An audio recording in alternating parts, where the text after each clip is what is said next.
Fue educado en la Universidad de Cambridge, casado 2 veces con más de 3 hijos. La primera esposa fue cristiana, abandonó a la primera esposa para casarse con la segunda, que era su enfermera. Murió a los 76 años, a los 23 años de edad lo diagnosticaron con una esclerosis tremenda, atrófica, y le dieron menos de 2 años para vivir. Y sin embargo vivió 50 años más, 76 años murió. Y lo más irónico del caso de la vida de este grande astrofísico inglés fue que su esposa, cuando lo metieron y lo entubaron 2 veces a los 20 y tantos años y después a los 40 y tantos, y le dijeron en el hospital que ya tenían que desconectarlo porque ya no podía vivir, ella se puso de rodillas e intervino ante el trono de la gracia, y llegaron los doctores y le dijeron: es que esto es un milagro. Y la segunda vez que otra vez lo vuelven a conectar porque ya estaba a punto de irse de este mundo, su esposa vuelve a arrodillarse en oración para salvarle la vida. Él supo que su esposa estaba de rodillas orando por él, y cuando él tuvo esta oportunidad de poder decirle a Dios: gracias porque me concedes la vida, se siguió burlando de ella. Y las palabras de él a su esposa fueron las siguientes: yo no hago caso a la religión porque es la ciencia la que nos da la verdad. Me dio mucha tristeza que antes de morir haya muerto negando a Dios y declarando que Dios no es el creador del universo. En ese momento, cuando escuché este programa de televisión, porque fue a través de las noticias que escuché esto, inmediatamente vino a mi mente la vida de más grandes astrofísicos que él, que fueron cristianos. Él argumentó que era porque la verdad estaba en la ciencia, y sin embargo Blaise Pascal, astrofísico francés, escribió cantidad de tratados acerca, y no era un religioso, era un cristiano. Blaise Pascal confesó, y en sus libros lo dijo: Jesucristo es mi Señor y mi Salvador. Nadie se puede comparar en la astrofísica con Blaise Pascal. Y después tenemos a Isaac Newton.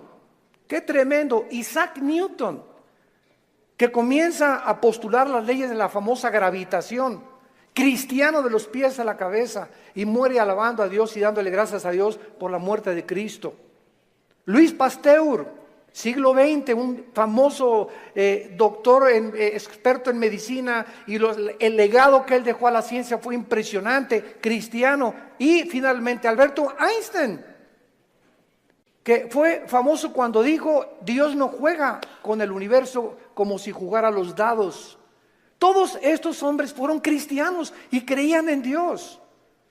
Los filósofos de hace 2150 años aproximadamente, 150 años antes de Jesucristo, Aristóteles, que fue el maestro de Alejandro el Magno, Platón, Sócrates, Demóstenes, creían en un Dios. Por lo menos dijeron: pienso, luego existo, existo, luego vivo, esta causa no puede estar dentro de mí, esta causa tiene que estar fuera de mí, tiene que haber algo, llámale la fuerza, una entidad superior, pero tiene que haber algo que trascienda, que es Dios.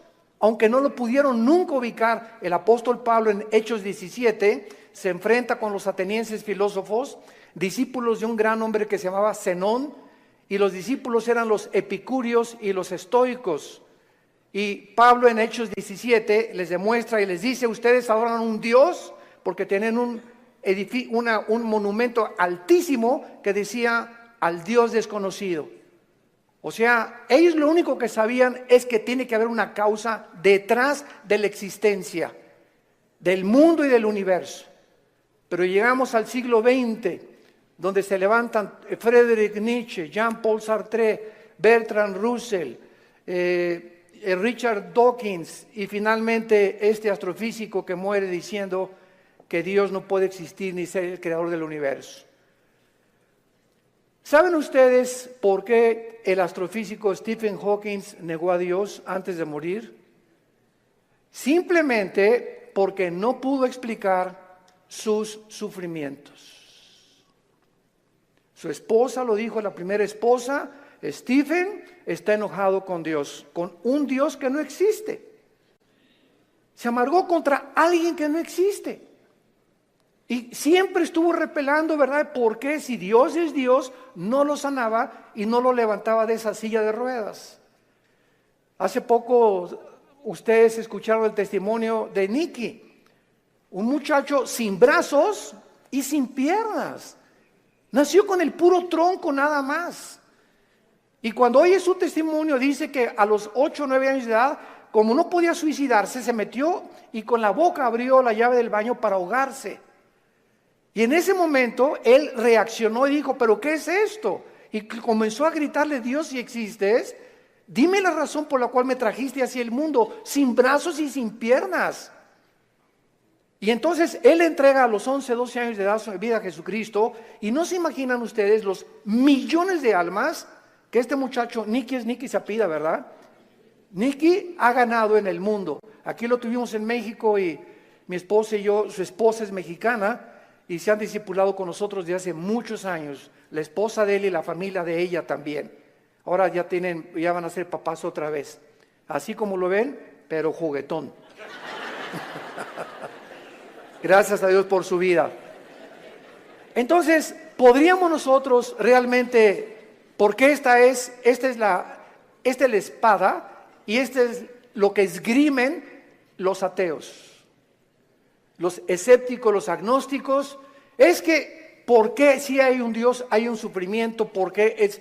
Entonces, como no pueden entender y no tienen respuestas y no las van a tener fuera de la Biblia, se encierran en una cárcel y en lugar de que este hombre hubiera podido escuchar a su esposa, bueno, ok, tú me dices que es un Dios, dime por lo menos o explícame por qué permite el sufrimiento, pero ni siquiera quiso hacer eso. Negó completamente todo contacto con la Biblia. Y esta es la razón de esta serie que me he propuesto comunicarles a todos ustedes y a todos los que nos escuchan a través de las redes sociales, porque es el tiempo que seamos luz. El mundo está pidiendo respuesta a los políticos, astrofísicos, ateos, agnósticos, escépticos, etcétera, etcétera. Las universidades en Latinoamérica están llenas de ateos, infectando las mentes de nuestros hijos, incitándolos a una revolución, incitándolos a la violencia, porque ellos creen que a través de esta violencia y de este idealismo pueden ellos hacer un cambio en México social, o en Veracruz, o en cualquier otra nación. ¿Por qué? Porque hay un idealismo en la juventud que no tiene respuestas y nosotros somos la luz del mundo. Ya es hora que brillemos, ya es hora que levantemos la lámpara. Todos los 70s, 80s y 90s del siglo XX persiguieron a la Biblia, persiguieron al cristianismo, persiguieron a los pastores en Latinoamérica. Yo recuerdo cuando fui a la universidad a la conferencia en la Facultad de Filosofía y Letras, cómo querían burlarse todos. Ay, ya llegó el padrecito, así me decían, ya llegó el padrecito. A ver de qué nos va a hablar el padrecito, porque como ellos no tienen respuestas, creen que nosotros tampoco las tenemos. Y cuando nos enfrentamos a auditorios y les demostramos que hay más evidencias científicas en la creación bíblica que en la famosa teoría de la evolución. Cuando alguien te diga y tú le preguntes, bueno, ¿cuál es tu punto de vista o tu perspectiva de cómo te imaginas que creó el universo? ¿Qué te van a contestar? Pues por ahí anda una enseñanza, una ideología que se llama el Big Bang o la grande explosión traducida. ¿Y qué significa esto? Que pues los físicos y se imaginan, porque no se puede probar científicamente, que pues comenzó con una explosión en el universo. Y entonces de esa explosión se formó todo lo que nosotros vemos. Cuando las propias leyes de la física, la primera y la segunda ley de la termodinámica, contradicen el Big Bang. Virgen del Socorro. Me atrevo a decir esto. La misma física que dice la primera ley de la termodinámica, nada se crea ni se destruye, la segunda ley, todo tiende al desorden, a la oxidación, a la destrucción, a la corrupción. Nunca del desorden se ha formado el orden, por el amor de Dios. Entonces, ¿cómo podemos estar defendiendo una teoría que la aceptamos ciegamente? Porque mi maestro me le enseñó? Porque tu maestro no tiene ninguna otra explicación. Y como dijo Don Teofilito, como decimos aquí en México, ni la tendrán si no vienen a la Biblia. Porque por medio de la ciencia y por medio de la intelectualidad, que es limitada, el ser humano no puede traspasar y trascender la dimensión espiritual, la dimensión del mundo invisible. Entonces el intelecto choca contra las cosas que no entiende y al llegar ahí se vuelven locos.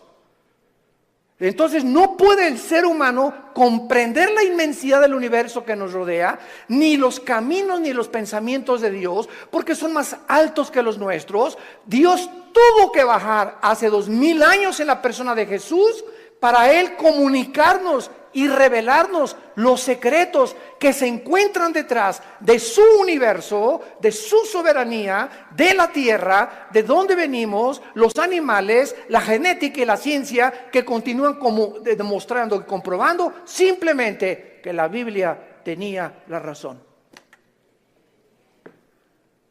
Y es hora de hablar, y es hora de tener una confrontación directa. Porque el mundo se está hundiendo en la confusión teológica, en la confusión ideológica. Los gobiernos los invitamos al próximo desayuno en junio, ya les dieron su volante, titulado El fracaso de los gobiernos humanos. Otra vez, ¿verdad? Vamos a examinar todos los gobiernos, nazismo, fascismo, monarquías, democracias, etcétera, etcétera. ¿Por qué ninguno ha funcionado? ¿Por qué siguen peleándose? ¿Por qué ahorita ya los partidos políticos en todas partes del mundo, ya sus convicciones, los estatutos en los que formaron sus partidos están deshaciéndose y contagiándose con el otro? Es como si nosotros dijéramos, soy cristiano, pero me voy a juntar con los mormones y con los musulmanes. Cuando los principios de los musulmanes, los principios de los mormones y el cristianismo se contradicen unos a otros. Entonces, ¿creo realmente que mis convicciones son reales y es la verdad? ¿O necesito otras ideologías porque no estoy seguro de lo que yo creo? Es una tristeza, se están derrumbando ante nuestros ojos todas las ideologías y todas las filosofías del mundo. Los sistemas de pensamiento están confundidísimos como jamás lo habían estado. Gubernamentalmente, teológicamente, filosóficamente, económicamente, es una confusión en el mundo tremenda. Es el estrés por el cual vive la gente. Es una incertidumbre de dónde está la verdad, dónde está la luz, quién tiene la verdad. Tú dices que en aquella religión, tú dices que en aquella religión. Discúlpame, en ninguna religión en la persona de Jesucristo. Porque tú puedes tener X religión sin tener la verdad, ni tener al Hijo de Dios en tu vida. Él fue el que vino y nos dijo, no los católicos, no los evangélicos, no los nazarenos, no los mormones. Jesús dijo, yo soy la verdad. Y cuando Él entra a tu vida, se te caen las vendas. Y de alguna forma el entendimiento se nos comienza a expandir. Y solo Dios, el Espíritu Santo, puede hacer que nuestra mente se abra para que cuando vengamos a la Biblia podamos entender, porque la Biblia, el autor es el Espíritu Santo, necesito al Espíritu Santo morando en mí para comprender los pensamientos de Dios. Ven a la Biblia sin el Espíritu Santo y vas a chocar contra los pensamientos de Dios, porque el hombre natural no entiende las cosas del Espíritu, porque para él son locura, porque estas cosas no se intelectualizan, estas cosas se disciernen espiritualmente. Veamos ciertos pasajes a continuación que nos van a servir. In the silence,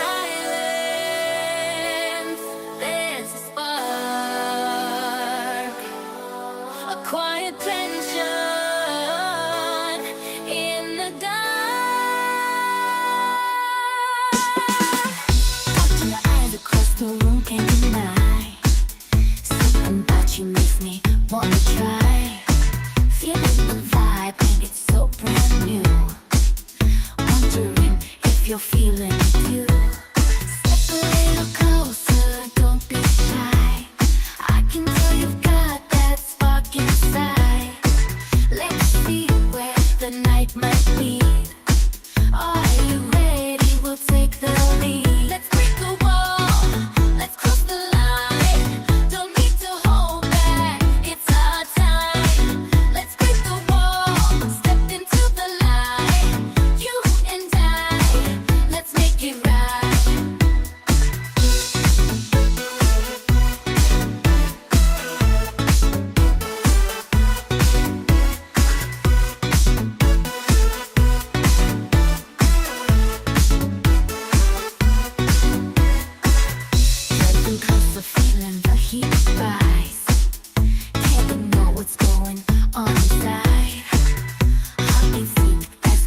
together.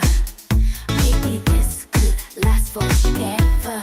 Step a little closer, don't be shy. I can tell you've got that spark inside. Let's see where the night might lead.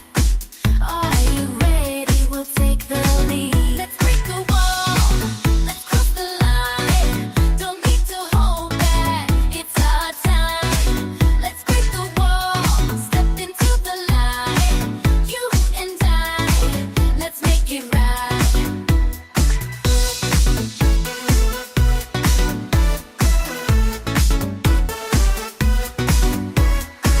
Now comes that part.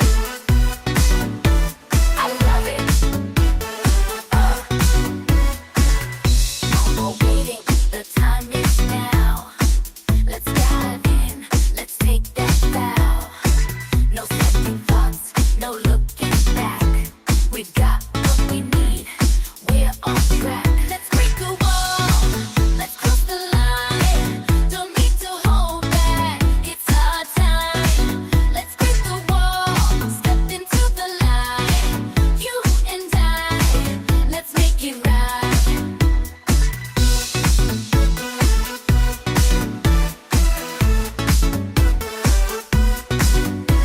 The wall, cross the line, step into the light. It's our time.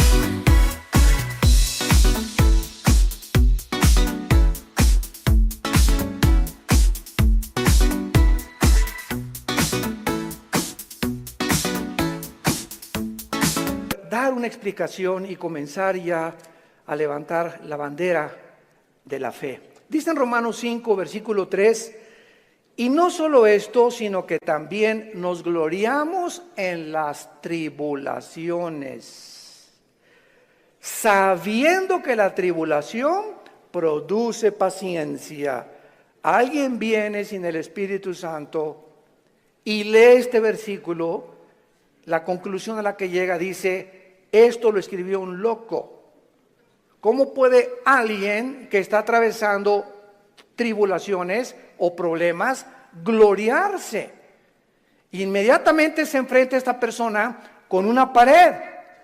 Pero es que esta persona no entiende que las próximas palabras es que estas tribulaciones y estos sufrimientos, Dios los está usando para formar nuestro carácter, que si no sufrieras, de otra manera no podrías aprender muchas cosas en la vida que solamente a través del sufrimiento se aprenden.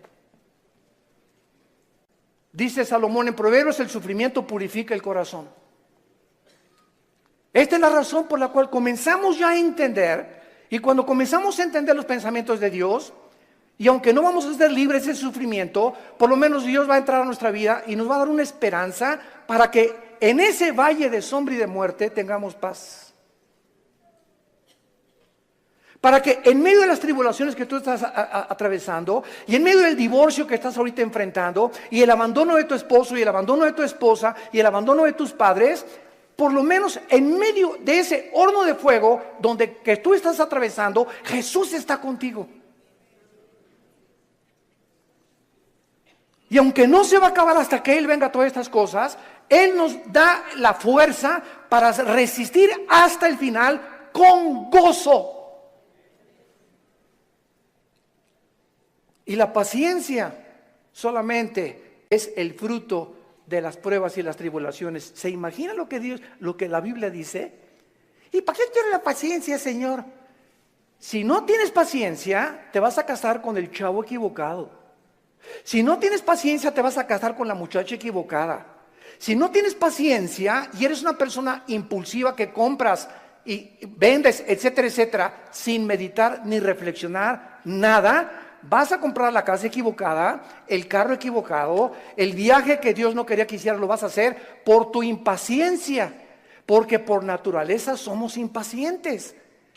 Entonces la Biblia nos comienza a abrir los ojos y nos dice, espérame tantito, la paciencia es una virtud elemental para que puedas tomar decisiones y no te arrepientas el día de mañana.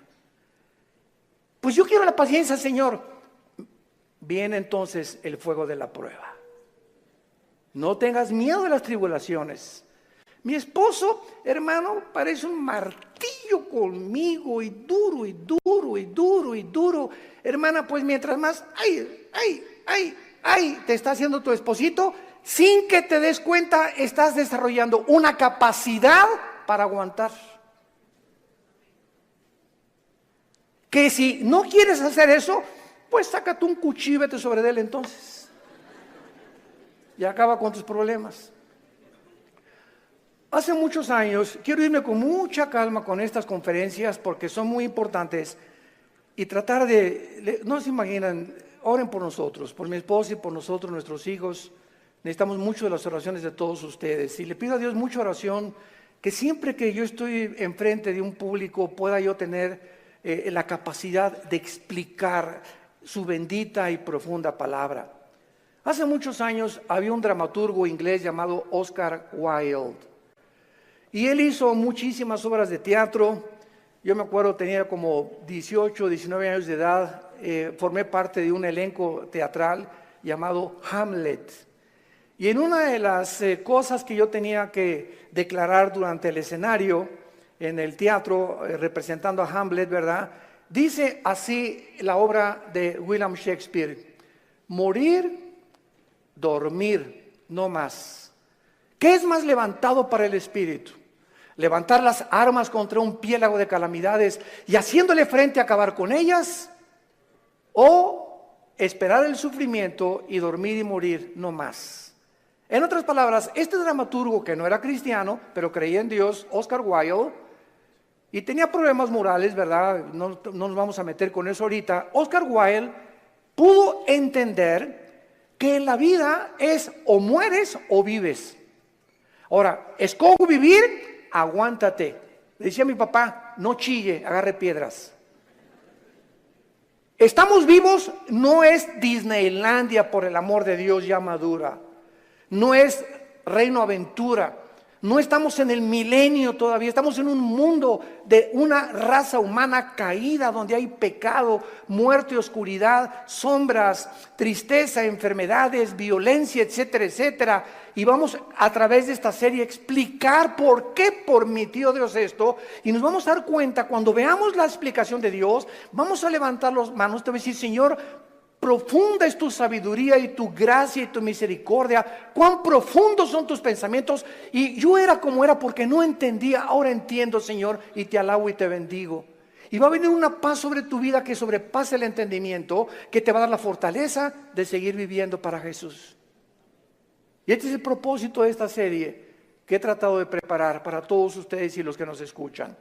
Las tribulaciones nos producen paciencia. Necesitamos la paciencia. La segunda es Santiago capítulo 1, versículos 2 y 3. Santiago capítulo 1, 2 y 3.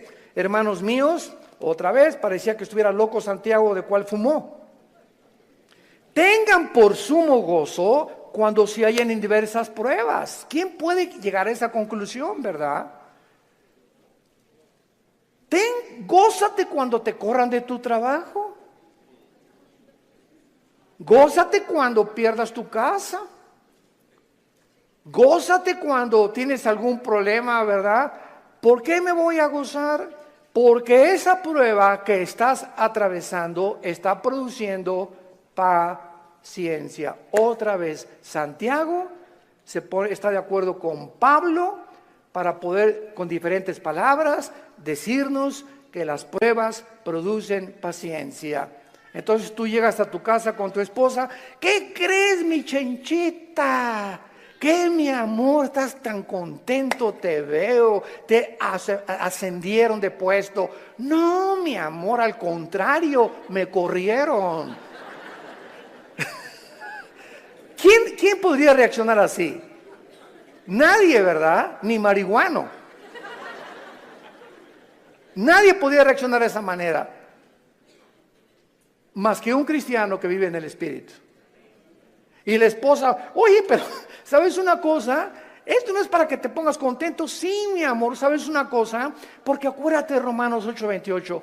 todas las cosas contribuyen para nuestro bien. Y no me corrieron porque haya sido ladrón, borracho, parrandero, jugador o defraudador. Me corrieron, ¿verdad?, por políticas, lo que tú quieras. Pero ¿sabes por qué me gozo, mi amor? Porque creo lo que dice la Biblia. Ahorita mi única reacción se había llegado: vieja, sácame la de don Julio reposado.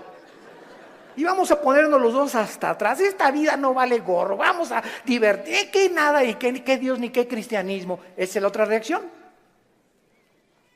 Y comenzar con la autolástima y comenzar a amargarte contra Dios. ¿Te das cuenta? Entonces, en lugar de que tomemos esa actitud, la Biblia nos muestra que nos enfrentemos a los problemas con otra actitud, porque cuando Dios ve que tú enfrentas esa actitud y que tú llegas a tu casa y Señor, gracias, te alabo, yo no entiendo por qué me corrieron, lo único que sé es que tu palabra dice: no desmayes, no tengas miedo, yo soy tu Dios, nunca te dejaré, nunca te abandonaré. Y estoy seguro que viene un trabajo mucho mejor que el que yo tenía, en el momento en el que Dios ve desde el cielo que nuestra reacción aquí en la tierra es diferente a la de los demás seres humanos. Dios nos bendice.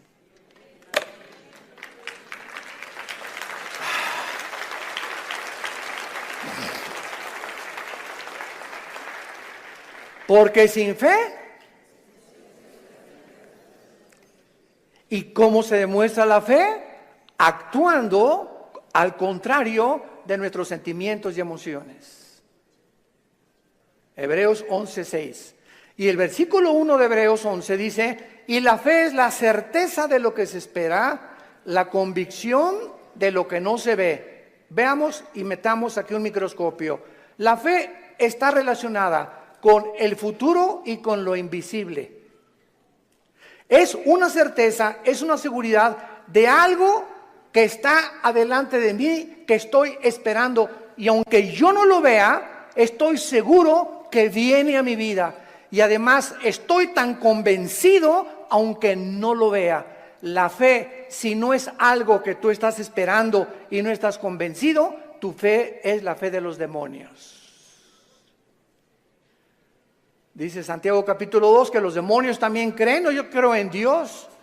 Pero ¿sabes una cosa? Tú dices que crees en Dios intelectualmente, pero no demuestras que tú crees en Dios por la forma como tratas a tu esposa, por la forma como tratas a tus padres, por la forma como ves a las mujeres. Este pueblo, Marcos 7, dijo Jesús, de labios me honra. ¿Cuánta gente hay por todos lados? Iban a desayunos y yo creo en Dios, pero sus acciones, su conducta contradice la piedad que ellos expresan o que creen tener en su corazón. Entonces te vuelves un hipócrita, te vuelves un falso cristiano, porque la fe tiene que, dice Santiago, sin obras no es fe. La salvación es por la fe, pero la forma de demostrar que esa fe es salvífica, que realmente nos ha transformado, es cuando vemos que ha transformado mi vida. Ya no soy el que yo era antes, antier, o hace un mes o hace 6 meses. Ahora cambió mi vida con mi esposa, la forma como veo a mis hijos, la forma como manejo mi negocio, la forma como me relaciono con la gente, la forma como veo a los gobiernos. Cambia completamente mi vida. Y si yo no manifiesto esta actitud o esta nueva conducta, no es cierto que soy cristiano. Y lo vamos a ver en el tercer pasaje, 1 de Pedro capítulo 1. Y ahí vamos a comenzar nuestra serie. Esta es la introducción.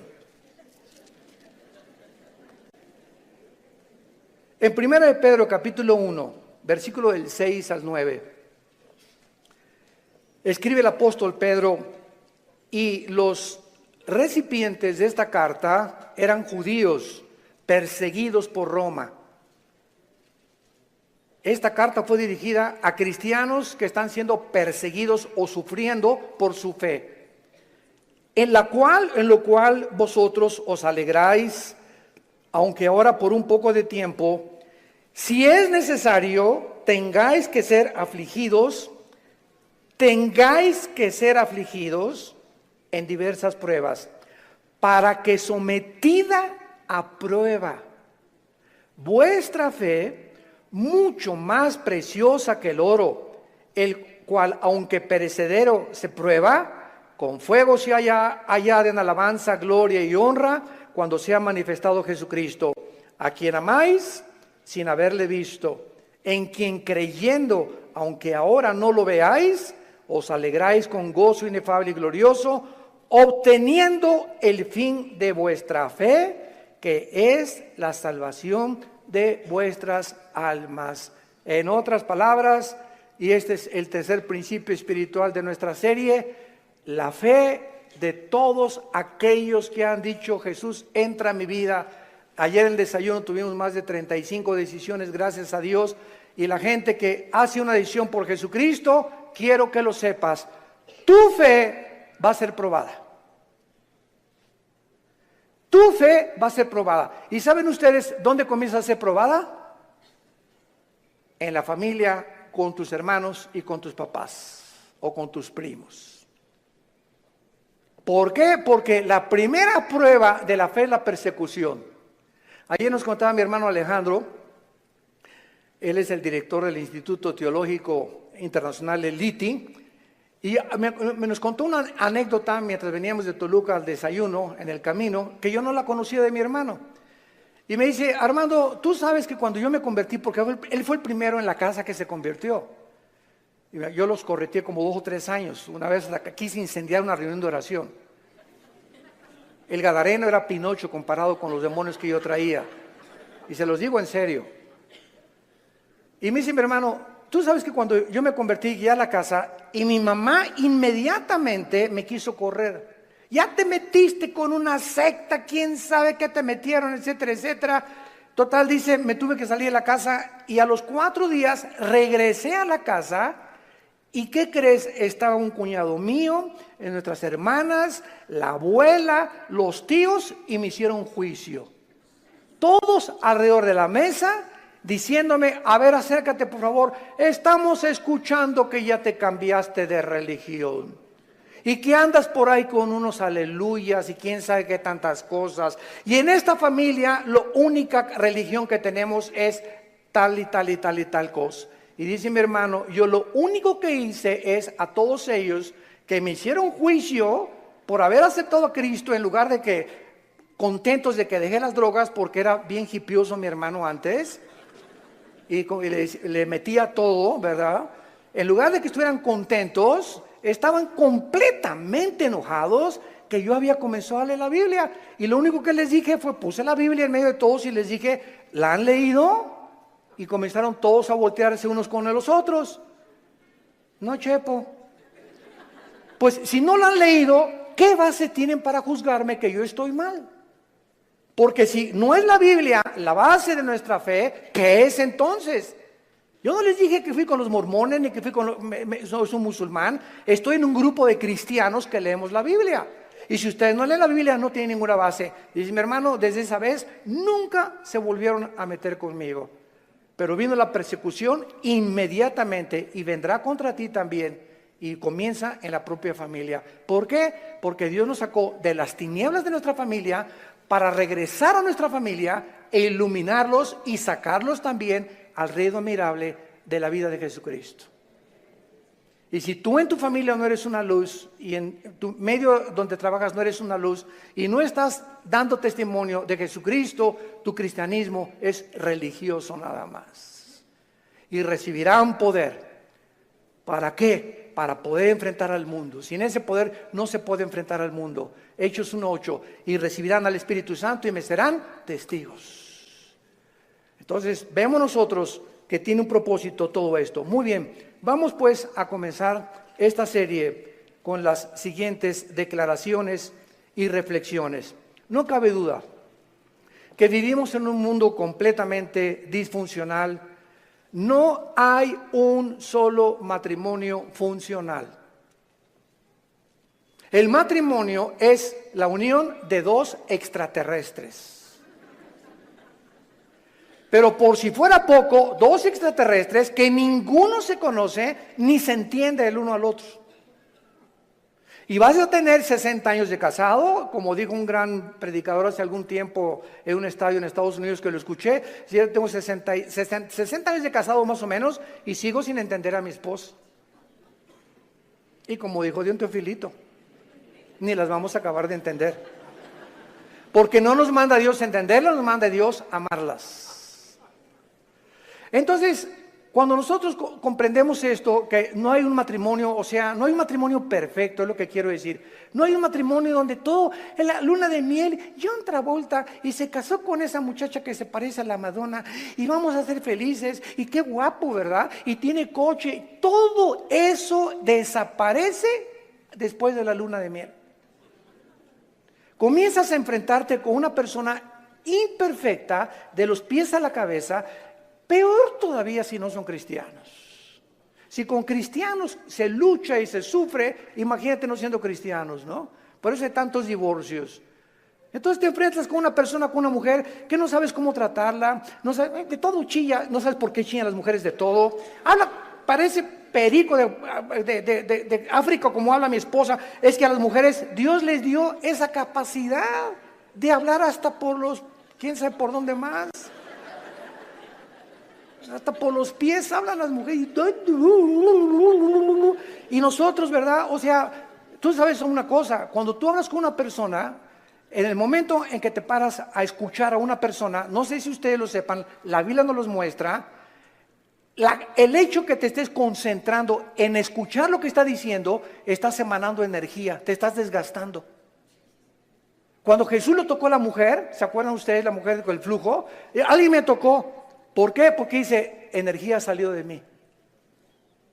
Todo el sufrimiento que ella tenía se lo transmitió y Jesús en su hipersensibilidad sintió inmediatamente. Hoy eligieron los apóstoles, pero todo el mundo te toca. No, hay alguien que me tocó con el propósito de recibir algo de mí y lo sentí en mi espíritu. Es una hipersensibilidad espiritual tremenda. Pero cuando tú te sientas con alguien, entonces esta es la razón por la cual mujeres, los hombres nos sentamos y viene tu esposa y 15, 20 minutos y a los 10 minutos no tenemos la capacidad, yo no sé cuántos de ustedes sean superhéroes, ¿no? Pero la mayor parte de los hombres no tenemos la capacidad de oír más de 10, 15 minutos. Comenzamos, sí, amén, gloria a Dios, mi amor. Sí, es cierto, sí, te amo, tienes toda la razón, ¿no? Comenzamos ya con el avión, etcétera, etcétera. Pero ustedes las mujeres, mi esposa se junta con otra mujer, o cuando se juntan las pastoras, y 6 horas sin parar. Yo llego a los restaurantes, me recoges a las 7, sí voy a las 7, y ahí está, digo, oye, mi amor, te dejé a las 2 de la tarde, y sigues en la mesa platicando con ellas. Y se despiden y están en la puerta del restaurante, bye. Y en la noche llega y le siguen hablando por teléfono. Señor mío y Dios mío, Jesús, María y José y el burrito que los acompaña, así son. Dejémoslas, felicitémoslas, pero no las contradigamos, mucho menos, porque así las hizo Dios. Las mujeres tienen 7 días al mes que sus hormonas cambian drásticamente en la famosa menstruación. Y durante esos 7 días no te atrevas a decirle nada. No te atrevas a tocarla tampoco, ni sexualmente tampoco, porque está prohibido en la Biblia. Son tiempos en el que vuela la mosca y se ponen a llorar, hipersensibles. Es una semana en la que hay que yo te llevo el desayuno a tu cama, mi amor, yo le voy a lavar los trastes, yo te lavo la ropa del bebé o lo que sea, ¿verdad? Y comienza el hombre a entender la naturaleza femenina, que no estamos para que ellas nos sirvan, no son nuestras esclavas ni nuestras sirvientas. Y cuando comenzamos a darles lo que ellas necesitan, porque las comenzamos a comprender, es cuando vienen las bendiciones de Dios. Es cuando vienen las bendiciones de Dios. ¿Por qué estamos haciendo así? Y no somos mandilones, eso no es ser mandilón. Lo hacemos porque Dios nos dice, ama a tu mujer como yo te amé desde la cruz. Con un amor sacrificial. Y cuando yo veo sacrificarte por tu esposa, te voy a bendecir como no te imaginas. Porque el mal que le hagas a tu esposa se te regresa. Es como un boomerang. Se te regresa, dice en Efesios capítulo 5. Nadie aborreció su propia carne, sino que la cuida y la sustenta como Cristo a la iglesia. El daño, las groserías, los gritos, el adulterio mental que traigas contra tu mujer, se te regresa y detiene las bendiciones de Dios. Y vas a comenzarte a encontrar desesperado, ya no te puedes gozar en las pruebas, en las tribulaciones, ya no tienes paz, ¿verdad? ¿Por qué? Porque necesitas otra vez venir a la cruz y pedirle perdón a Dios por la forma como has tratado a tu compañera, a tu amante, a tu esposa, a la madre de nuestros hijos. Ahí viene. ¿Por qué lo hacemos? Por la fe. Y sin esta fe es imposible que yo agrade a Dios. Vivimos un mundo disfuncional, tenemos que entender esto. Y todas estas circunstancias nos hacen volvernos a la pregunta que es la que vamos a desarrollar en esta serie: ¿por qué Dios no detiene la maldad? Muy buena pregunta, muy válida filosóficamente. ¿Por qué Dios no detiene tanta destrucción y tantos sufrimientos? Es la pregunta que permanece en las mentes de la mayor parte del ateísmo. Y muchas veces no solamente los ateos, sino también de los mismos cristianos. La única diferencia, escuchen esto, señores ateos que nos escuchan, en cualquier programa que haya en el mundo de televisión o de radio o en cualquier foro, nunca a un ateo ni a un agnóstico le van a hacer estas preguntas, nos las van a hacer a nosotros. Porque los ateos no tienen respuestas. Y como no tienen respuestas, por eso se enojan contra Dios, y por eso se amargan, y por eso dicen que son ateos. Entonces, si el mundo va a cuestionar a algún ser humano para que le responda, no va a ir con los ateos, van a ir con nosotros. A ver, ¿tú qué te dices, cristianito?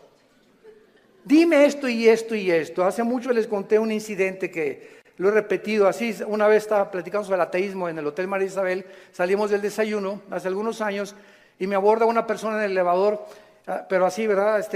Usted se llama Dulce, así, mucho gusto, ¿cómo está? Ya entramos al elevador juntos. Usted dice que Dios es todopoderoso, ¿verdad? Pero con esa actitud, ¿verdad? Usted dice que es todopoderoso, ¿verdad? Sí, efectivamente, Dios es todopoderoso. Y si es todopoderoso, ¿por qué no acaba con el diablo si él tiene poder? Y le contesté: porque comenzaría con usted.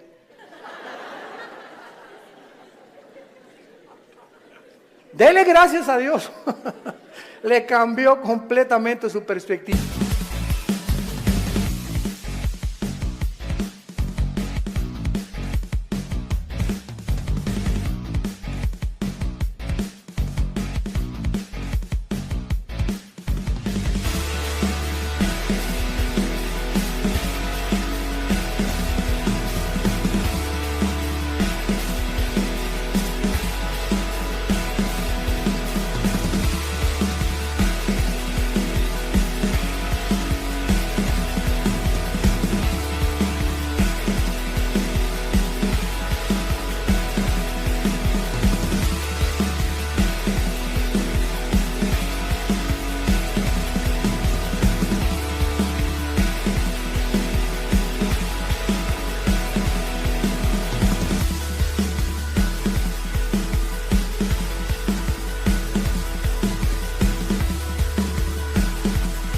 ¿no? O por lo menos ya le di tarea para ir reflexionando ella a su casa, de que hay respuestas y que si realmente Jesús hubiera venido o ahorita acabara con la maldad, acabaría con todos, porque perverso y engañoso es el corazón de todos los seres humanos.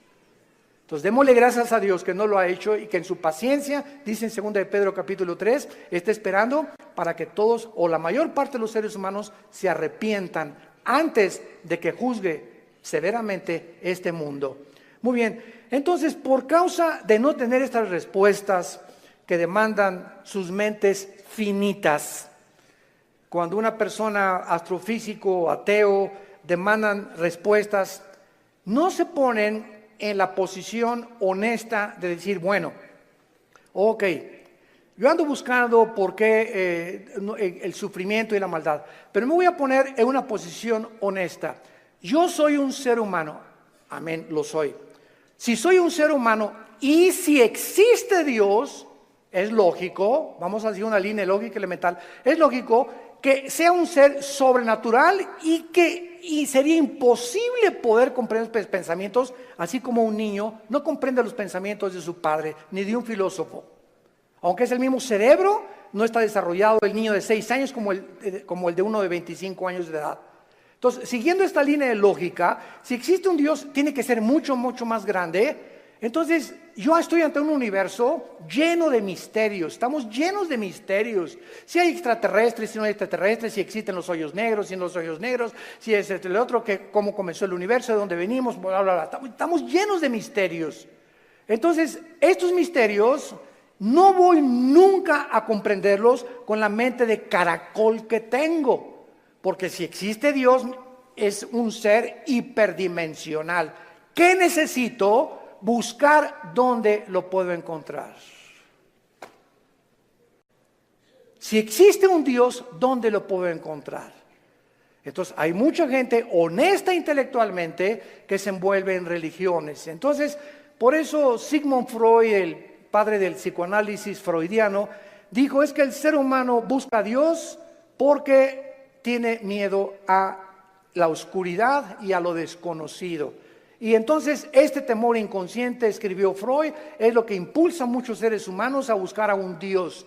Se equivocó completamente, porque aun cuando fuera así y me está guiando el temor a lo desconocido, dice la Biblia, me encontrarás porque me buscarás con todo tu corazón.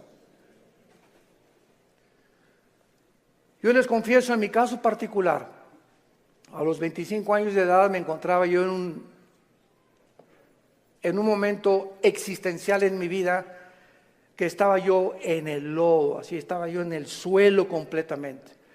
Anduve buscando en tantas religiones y por acá y por allá, también experimenté con algunas drogas, era borracho, parrandero, jugador, mujeriego, me decían el aventurero de Tlalnepantla, aunque no vivía en Tlalnepantla. There's no luck in the world beside, like a shower of chance in your eyes.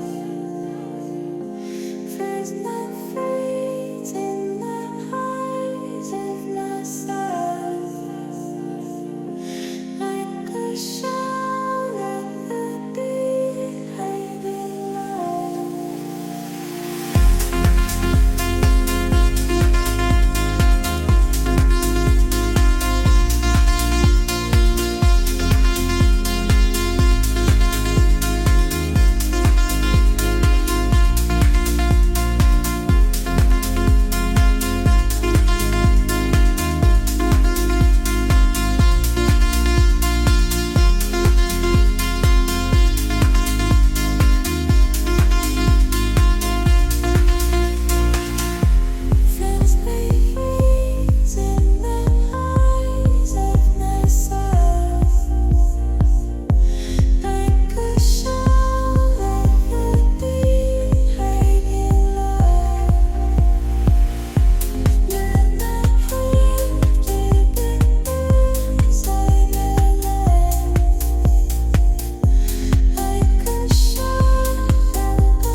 hermano ya se había convertido, mi hermano Alejandro.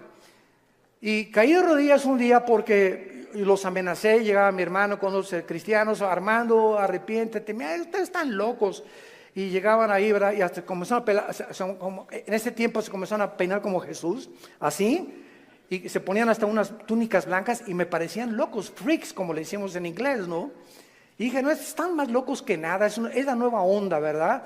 Y peace and love y todo así, amorosos y todo, no me convencían.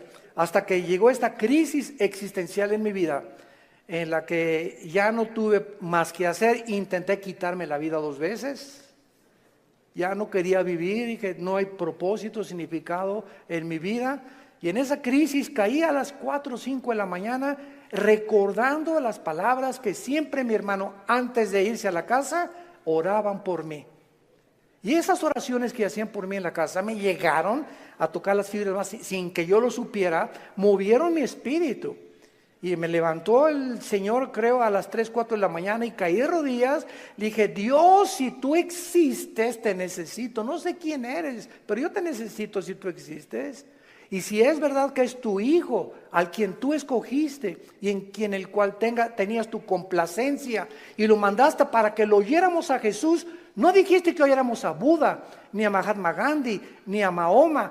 Tú dijiste a Él oír. Si es Jesús, yo lo necesito en mi vida. Le hablé a mi hermano a las 4 de la mañana, pasó por mí a las 5 de la mañana, me llevó a la casa de un misionero bautista con un corazón impresionante por el amor de las almas, y ahí estuve yo en un mes de febrero, marzo, ¿verdad?, de 1974, caí de rodillas junto al piano, que era un músico misionero, y le grité a Dios, me comenzó con la Biblia, por cuanto todos han pecado y son apartados de la gloria de Dios, la paga del pecado es la muerte, Juan 3:16, Dios te ama, etcétera, etcétera. Y comencé a llorar y a llorar y a llorar y a llorar durante 40 minutos llorando. Y yo no sabía ni por qué lloraba, pero estaba llorando, sentía que eran capas que se me quitaban así encima. Y ahí quedé tirado todavía como media hora. Ya me dijo, el misionero me dijo, vamos a dejar a tu hermano aquí solo en mi estudio. Ya salí yo y sentí como que me habían quitado, ¿verdad?, todas las frustraciones y desilusiones y traiciones que traía y mentiras de todo lo que, programas virulentos que el mundo me puso. Y fue la forma en la que Jesús me dijo, ¿verdad?, tú eres a quien tú estás persiguiendo. Y de ahí en entonces, ¿verdad?, mi vida fue cambiada radicalmente. Yo supe que había llegado al final de mi vida. Y que si Él era Jesús, yo tenía que dedicar mi vida a Él. No había ninguna aventura más grande en la cual un hombre pueda aventurarse a vivir más que conocer a Dios. No hay una aventura más grande. Conocerle es el más grandioso afecto de nuestros sentidos y amarle el más grande de nuestros propósitos.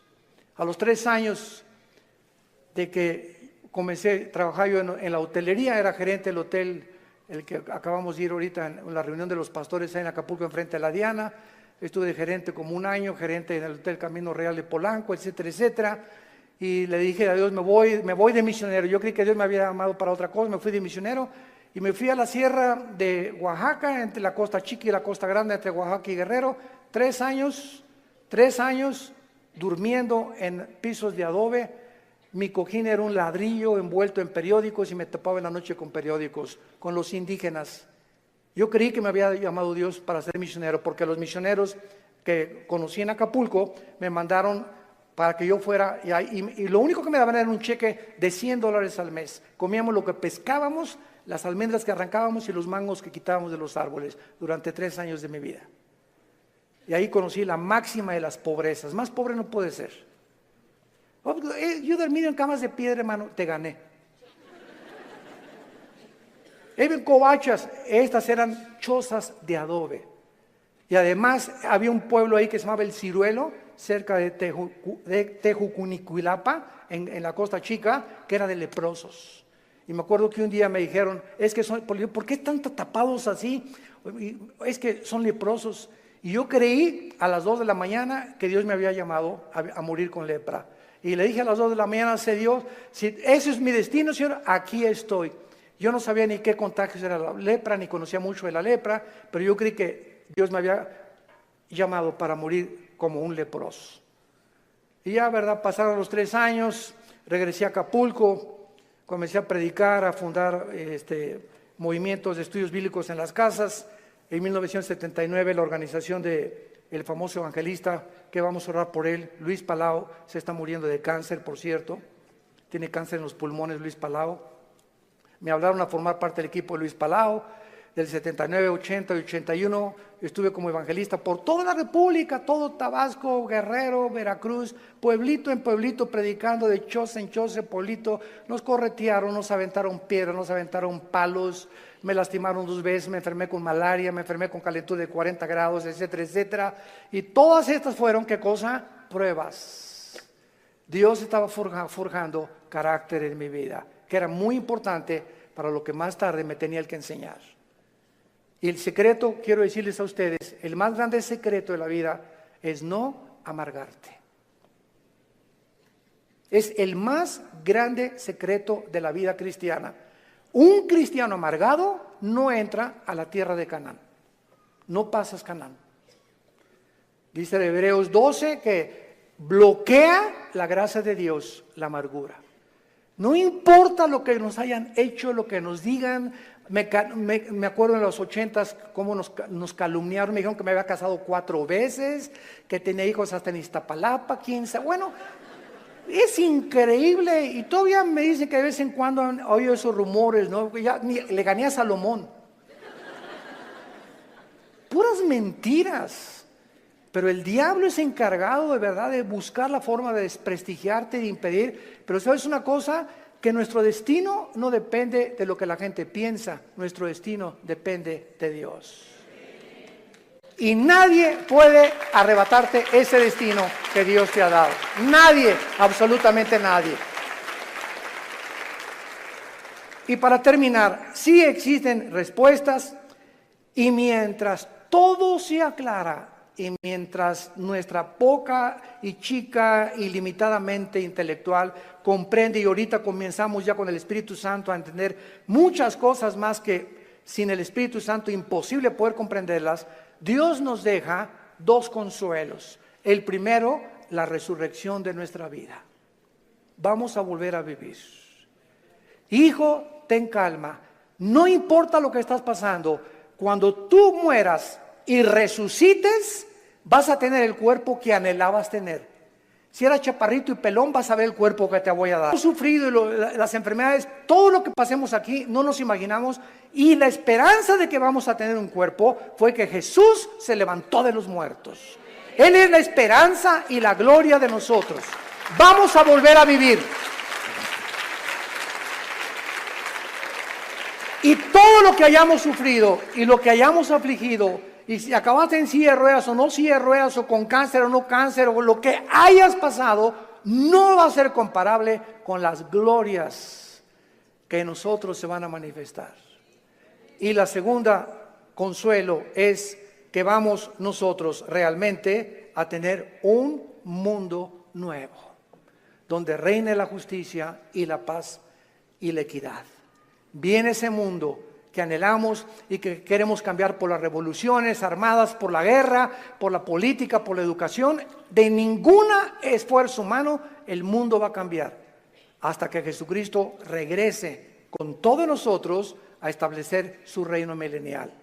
La pregunta en esta mañana es la siguiente: ¿estás tú preparado si tú murieras esta noche para encontrarte con tu Dios? ¿Estás preparado? ¿Estás seguro que tienes a Jesucristo? Asegúrate en este momento recibiéndole como tu Señor y Salvador. Inclina tu cabeza y dile estas palabras. Señor mío y Dios mío, aún no te entiendo,